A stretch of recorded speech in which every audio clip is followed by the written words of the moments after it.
Come al solito il fine settimana di Pentecoste è stato molto movimentato, ma sotto controllo a Lignano Sabbiadoro. La tradizionale invasione, pacifica e non, di migliaia di giovani turisti, soprattutto austriaci e tedeschi, ha fatto scattare un maxi piano di sicurezza che ha visto schierati in prima linea Polizia di Stato, i carabinieri della compagnia di Latisana, Guardia di Finanza, Polizia Locale e persino gli agenti arrivati direttamente dall'Austria.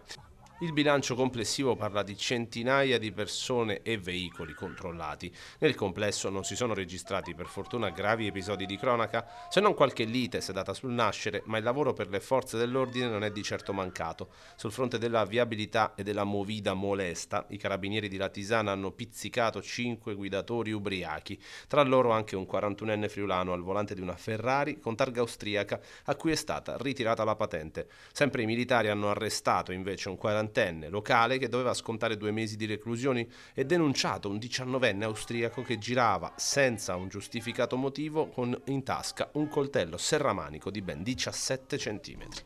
Giro di vite molto severo anche sul decoro urbano. Nel mirino dei controlli sono finiti comportamenti incivili. 15 turisti stranieri sono stati multati per ubriachezza manifesta, atti contrari alla pubblica decenza, musica ad alto volume fuori orario come era stato prestabilito dall'ordinanza del sindaco e per aver scambiato le vie e le piazze per bagni pubblici. Dal canto suo la Polizia di Stato ha sanzionato altre 11 persone per ubriachezza molesta e sequestrato anche delle dosi di eroina.